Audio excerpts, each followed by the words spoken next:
And what we're doing? We're going to Anafis basically, and it will be hard time basically because the whole ground you will find is Sahara Desert. So the weather is rough, ground is rough, and you know the United States. You know what happened in 24th of September. What happened on 24th September? It was mainly ID improvised explosive device explosion. So 3 of us died on that spot. Since 2013, more than 100 peacekeepers have been killed.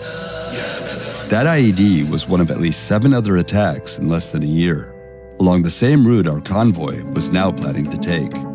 Good luck. Mali became a hotspot for instability after the collapse of the Libyan regime, flooding the region with weapons. Jihadist groups and multiple Malian rebel factions vying for power left Mali in disarray. Today, the UN mission here, called MINUSMA, is responsible for maintaining a tenuous peace agreement that only half of the warring factions actually support.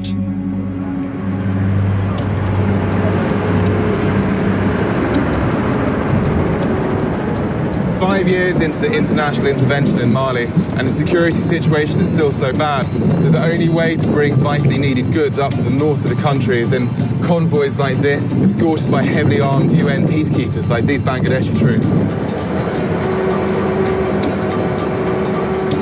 Some of the groups fighting here, Al-Qaeda, the Islamic State, they've been fighting the best equipped, most powerful militaries in the world for nearly 2 decades now. Do you think the UN peacekeeping force is capable of taking on such a powerful enemy? Basically, MINUSMA is the peacekeeping force. We are here to establish the peace, not combat terrorism. This policy cedes the initiative to jihadist groups like Al-Qaeda and the Islamic State, ensuring that they will always determine when and where an attack occurs.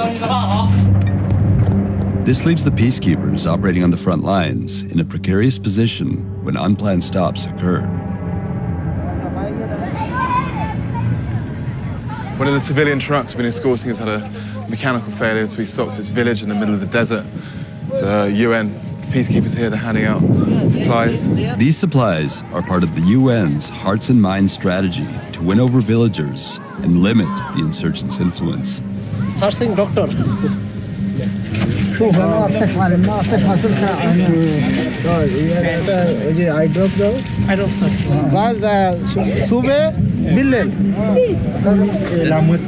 we'd like to share our all the happiness with you, and we'd love to come to you as a friend. That's why we are trying to share our feelings, our cultures, and we are also trying to give them feelings that MINUSMA is supporting them so that we can win their hearts and get some information regarding that. Pray for us.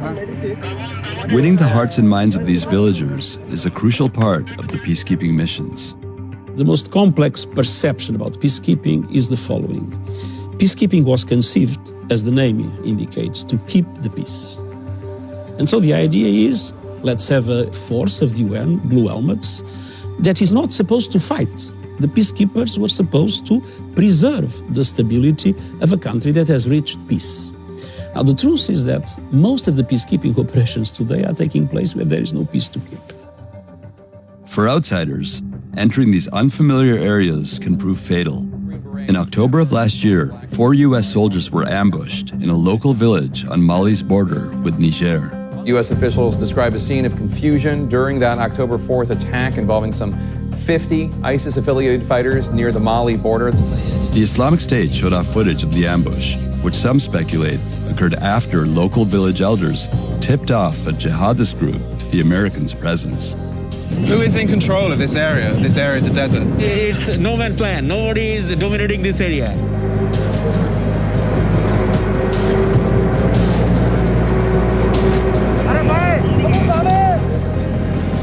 You can see just above us a German Tiger attack helicopter giving us air cover as we go through the most Arab populated town that's hostile to the international presence here.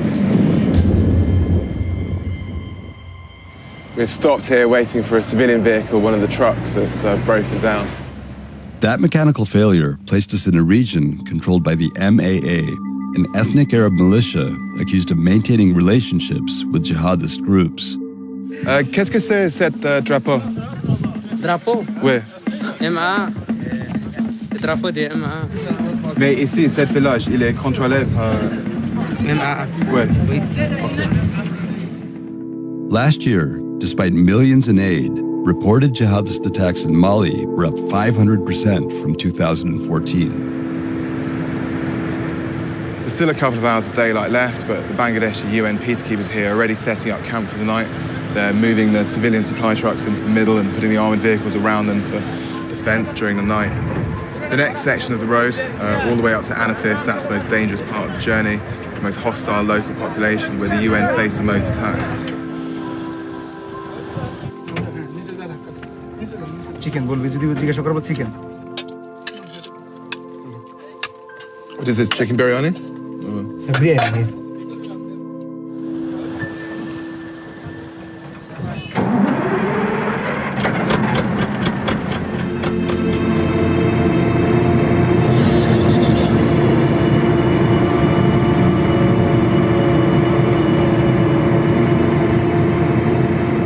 We've reached the end of this leg of the journey. We're in the oasis settlement of Anafis. We're going to be handed over to the next UN contingent. We're not entirely sure which nationality they'll be. That's the nature of working in the multinational force. Sécurité le village. Au préalable, on va lasser notre drone pour aller voir encore le village. C'est là qu'on pourra rentrer dans le village pour prendre contact avec les autorités locales. Il y a un risque des embuscades ici? Oui, vous avez vu la nature du terrain. Bon, c'est favorable à des embuscades. Donc c'est très dangereux. L'ennemi peut tenir ces points-là et nous attendre. We joined Senegalese peacekeepers on their routine intelligence gathering mission in local villages.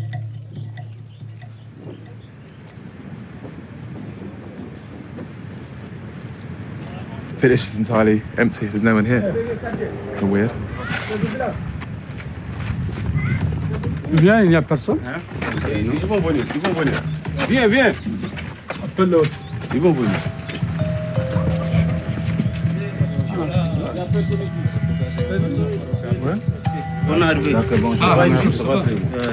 What we saw in these contested areas was a sense of distrust between the UN and the locals.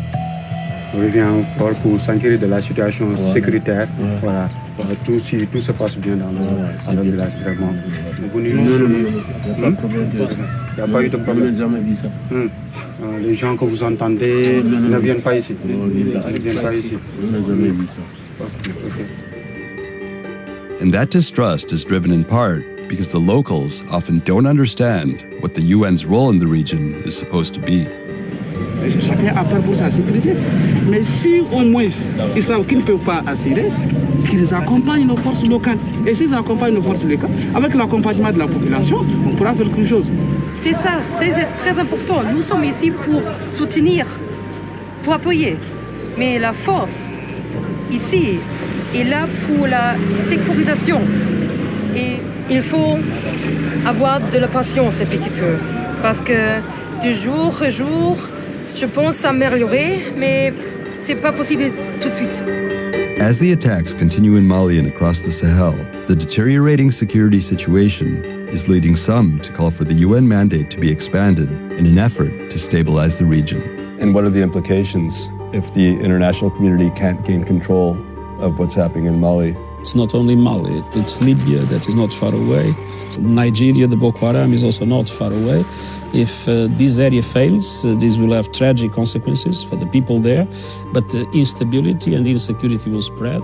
Migratory movements will increase exponentially, and this will be a serious threat for all the region with very clear implications for Europe.